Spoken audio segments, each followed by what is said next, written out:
Bonjour à tous et bienvenue dans cette deuxième partie de cet exercice qu'on a déjà commencé sur la vidéo précédente, qui consistait donc à créer un exercice de planification sous forme de plan de table pour nos patients afin de créer du contenu et d'aller vers un contenu de plus en plus écologique, donc de plus en plus en situation réelle pour nos patients. Alors, la semaine précédente, la vidéo précédente, on avait vraiment fait ce côté plan de table, on avait un peu tout créé, les différentes situations, etc. Donc là, l'avantage, c'est qu'on va être sur quelque chose de beaucoup plus court, puisque la première partie, elle est déjà faite. Les consignes sont déjà faites, on a déjà testé notre exercice, et on peut donc du coup maintenant continuer tout simplement dans notre exercice. Alors, il y a plusieurs choses qu'on va pouvoir faire. La première, c'est qu'en fait, on va faire une version qu'on va appeler un peu numérique, donc on va digitaliser un peu la pratique. J'entends par là que la première version pour moi du plan de table, c'était quelque chose qui devait se faire un peu sous forme de papier-crayon. Voilà, voilà votre consigne, voici un brouillon, comment vous allez faire, etc. Là, on va essayer de le faire, mais cette fois-ci en format numérique. Donc, on va pouvoir tout simplement reprendre sur PowerPoint, oula, n'importe quoi, Seb, reprendre sur PowerPoint la même chose. Donc ici, on reprend notre exercice, sauf qu'ici, on vient tout simplement mettre nos noms complètement à part et on va demander au patient de s'amuser à faire son placement de table comme il le ferait, mais de manière réelle. Donc là, il va pouvoir le faire sous format digital. Alors, vous allez me dire, oui, ok, qu'est-ce que ça apporte en plus que de le faire en papier-crayon? Je vais vous répondre, effectivement, ça n'apporte pas grand-chose. Par contre,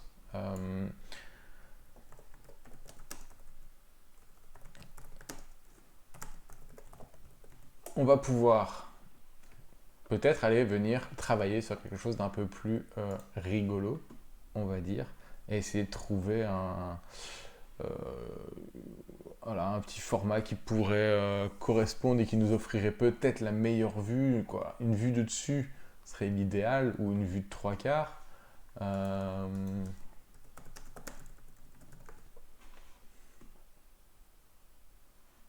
voilà, ça ressemblerait à mon plan de table, donc c'est pas...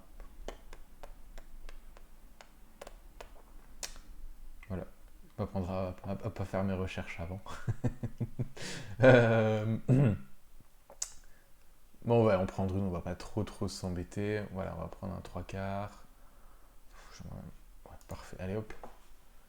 Là, ça correspond en plus quasiment à ce dont on a besoin. Alors, ok. Ici, donc, on va avoir besoin d'une photo de table 6 personnes. Bien évidemment, si on l'a fait sur 8, sur 10 ou avec 12 personnes, on s'adapte.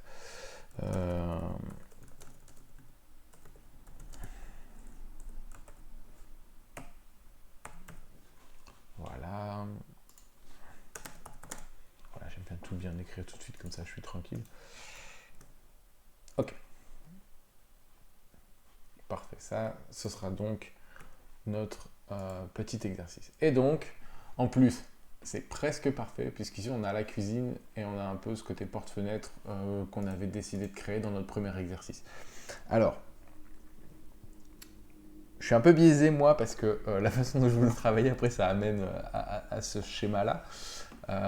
Porte-fenêtre, cuisine, porte. Je vous montrerai ça dans la prochaine vidéo.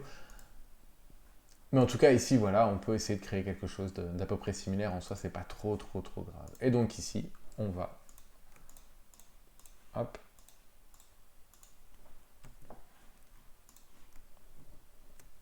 faire ça. Alors après, là c'est simple, mais on pourrait très bien aussi augmenter la difficulté en faisant quelque chose de peut-être aussi plus réaliste et de remplacer les noms par des photos et d'obliger ainsi à devoir mémoriser des visages. J'en sais rien moi. Photo adulte libre de droit, bien sûr. Ok, super, ça va être la galère. Allez hop.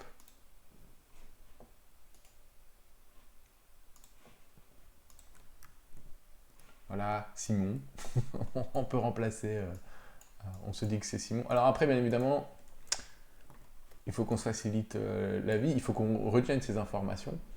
Donc ici, on va se mettre, hop là, un petit mémo pour nous. Hein, ce serait dommage qu'on ne puisse savoir qui est qui. Et donc, ainsi de suite, de petit à petit, dire, bah, voilà, tiens, Simon. Alors lui, voilà, je dois mémoriser, ah, lui c'est qui? Ah bah tiens, lui c'est Simon. Ok, Simon, il va se mettre ici. Peut-être pas prendre une femme qui prend sa douche. Hop là, allez, toi, tu as une belle tête.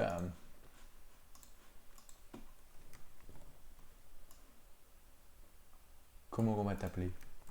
Qu'est-ce qu'il nous reste? Allez hop, Silouane, c'est toi. Ok, hop.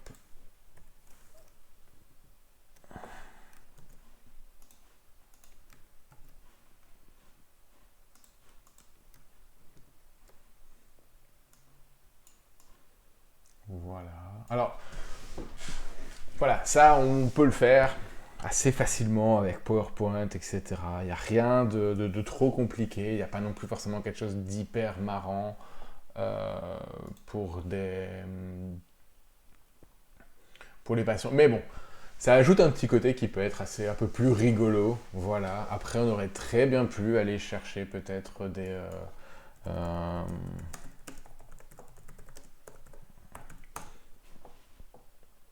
voilà, des petites choses comme ça. Je crois qu'on peut copier l'image et on pourrait peut-être tricher. Ouais, ben voilà, c'est parfait. Hop. Hop, voilà. Tac. Hop. Aucun remplissage. Photo, on va te mettre en noir.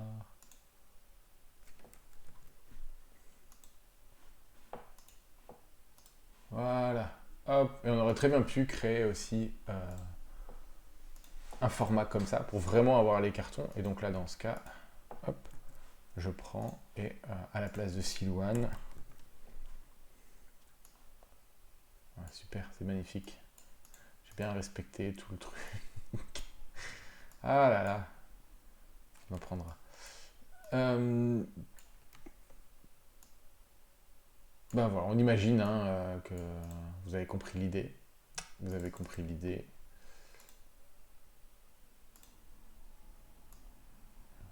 Voilà, hop, allez, on fait quelque chose de bien, voilà. Et on essaye d'en faire quelque chose d'un peu plus... En fait, j'aurais dû faire ça. Hop. J'aurais dû capturer. Voilà, CTRL-C, CTRL-V, c'est parfait. Ici, hop, et comme ça, j'ai mon ratio. Voilà, on aurait pu faire ça avec un beau découpage de contours, etc. Mais au moins, si on a des patients qui sont aussi dans l'usage de l'informatique, des choses comme ça, ben, on pourrait leur permettre aussi de faire ce genre de choses de manière, entre guillemets, assez rigolote et de créer un peu notre matériel. Là, l'avantage, c'est qu'au final, ben, ça va prendre quelques secondes à créer celui de Simon. Voilà, on refait, cette fois-ci, on le fait bien.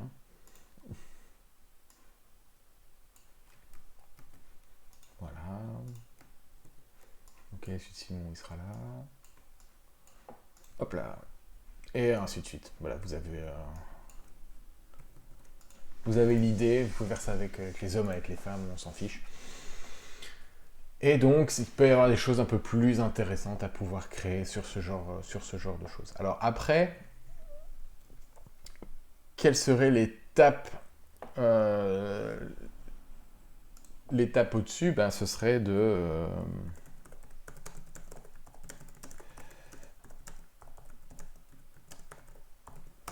tout simplement faire en sorte que les gens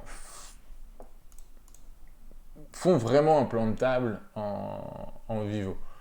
Alors ici, on voit qu'il y a différents types de plans de table, hein, donc ça peut être assez intéressant de créer des choses un petit peu différemment et des trucs un peu conditionnés. Voilà, si on a les tables en V, on a des règles sur les placements.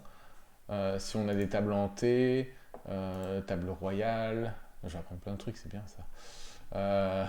Un chevron, enfin, vraiment, table ronde, enfin, plusieurs possibilités de pouvoir vraiment faire varier ça, tout en permettant voilà. Ah bah, hop, on a même des applis directement pour placer des invités. Ça peut être intéressant de regarder, tiens, on va regarder ça. Allez hop. Là, je clique pour tester. Bon, ça ne marche pas. Ah, si, je l'avais. Voilà. Impeccable. Ah bah, il faut s'inscrire. Bon, je vous mets ça. Vous pourrez faire votre propre plan de table et créer directement vos trucs. Pour les personnes qui souhaitent se marier prochainement, ben voilà, vous avez un superbe outil. Voilà, cette vidéo n'est pas sponsorisée par mariage.ch, une entreprise suisse, mais ça peut être... Ah, c'est marrant. Ok, d'accord, ça va. Bon, voilà, vous avez des choses déjà faites si vous voulez vous amuser un petit peu plus avec vos patients. Alors, ça, c'est si on fait en format numérique. Mais...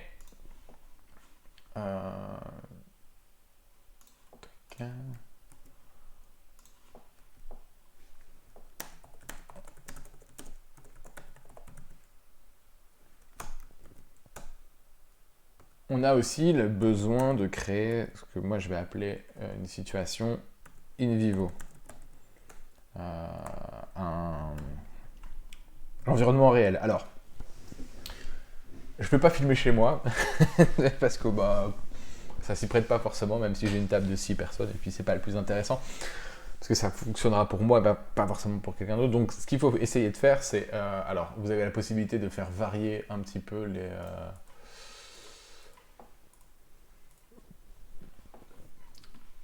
les types de... Ah bah c'est le même appartement, tiens.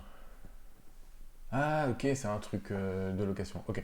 Alors, on peut faire varier un peu les espaces et peut-être aussi travailler, pourquoi pas, dans une cuisine, comme disent mes collègues. En fonction de ce que vous avez dans vos structures, donc ça peut très bien être ici. Là, on voit les cuisines thérapeutiques. Hop là, on va se mettre ici.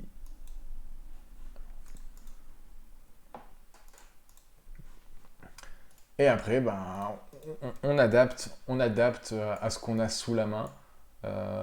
Ici, on va créer un plan de table en utilisant cette table-là.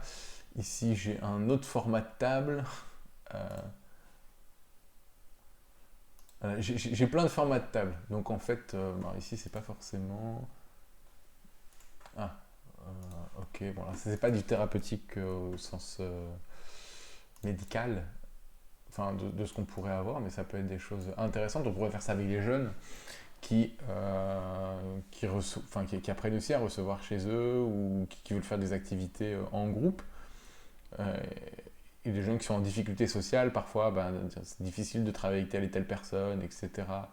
On peut faire ça avec des plus petits, des pitchouns, des enfants. En disant, voilà, à l'école, effectivement, comment toi tu placerais tes camarades pour manger, sachant que Julie et Nicolas, ils se font la tête ou ils sont pris amoureux, je sais pas. Après vous inventez l'histoire. Hein. Vraiment, le but, c'est de faire en sorte que la situation que vous proposez, elle soit témoin de leur situation possible. Si vous faites quelque chose qui est complètement alambiqué, voilà, vous n'allez pas demander à un petit garçon de 4 ans de préparer une table pour un mariage de 28 personnes. Ça n'a pas de sens et il n'y a pas d'intérêt pour lui.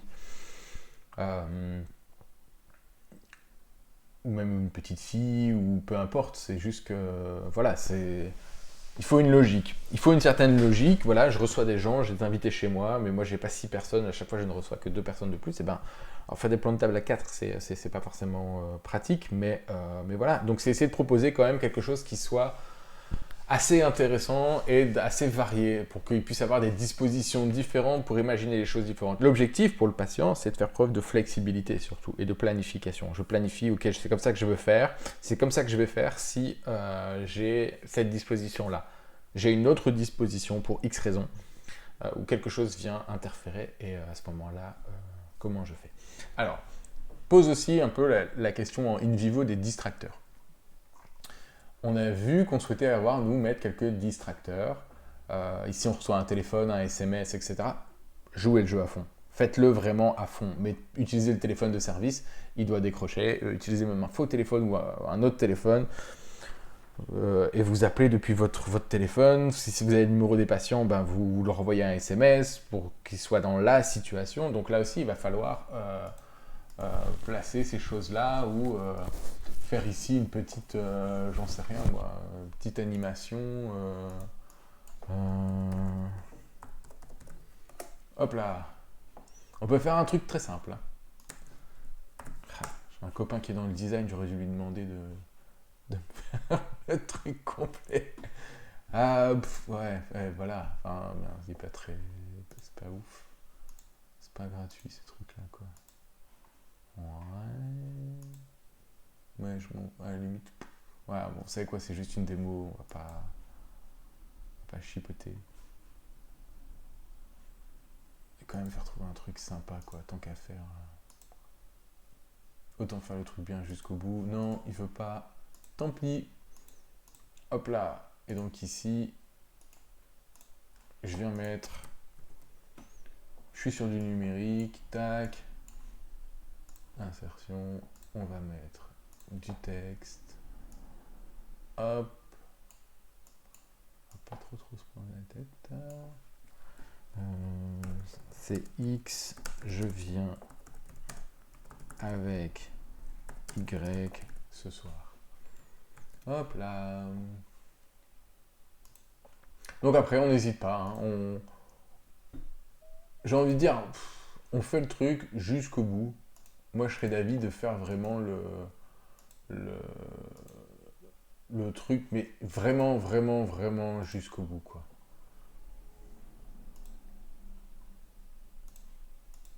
Voilà. Et voilà, vous dites, bah tiens, regardez, on a reçu ça, vous avez reçu un SMS, etc. Alors oui, c'est pas forcément la meilleure façon de faire, la manière la plus naturelle, mais dans la vraie vie, faites-le en vrai, prenez votre GSM et euh, et envoyez-le. Et puis comme ça, lui, ben, votre patient, il devra le lire et il fera le truc vraiment jusqu'au bout. Et on lui met toutes les contraintes qu'on peut lui mettre. Et on s'embête pas, quoi. On s'embête pas. On lui met toutes les contraintes qu'on voulait lui mettre. Et voilà, qu'est-ce qu'on avait mis d'autre comme contraintes alors? Les contraintes, c'est des changements. Nous reçoit et souhaite être proche de la cuisine de son mari. Décommander et Karine souhaite du coup venir avec son frère ou sa sœur. Marc que je ne supporte pas et ne souhaite pas être. Ok. Donc finalement, ce sont juste ces choses-là. On a vu qu'on avait des variantes, telle plante ne va pas être telle autre plante, on alterne les couleurs, les variétés. On fait exactement la même chose. On découpe des pots de fleurs sur Paint ou des trucs comme ça et on vient les mettre et puis ils font leur plan. Mais comme ça, au moins pour eux, visuellement, c'est plus parlant. Alors après, ce qui serait même encore mieux d'ailleurs, ce serait même l'idéal, ce serait de pouvoir obtenir le visuel, je vais dire officiel. De l'environnement du patient. Faites-moi une photo de votre jardin, faites-moi une photo de sur quoi d'autre on travaillait, de votre salon, salle à manger, et on va le faire, et on va faire la situation. Comme ça, au moins, ça lui permettra aussi d'avoir une approche, et ça va être extrêmement important pour lui, le transfert, parce que ce sera une situation qu'il connaîtra plus ou moins bien, et une situation qui lui parle. Qui va dire, bah tiens, ça c'est mon salon, je m'en rappelle, bah, on va refaire ça d'ailleurs, hop là.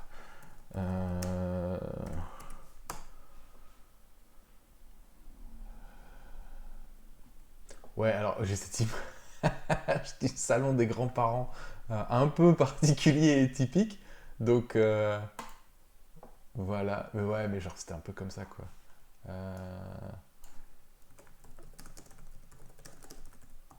Salle à manger de mamie, un peu, ça peut être un peu particulier parfois.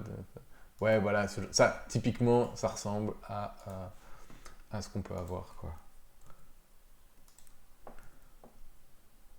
Bonne salle à manger de mamie.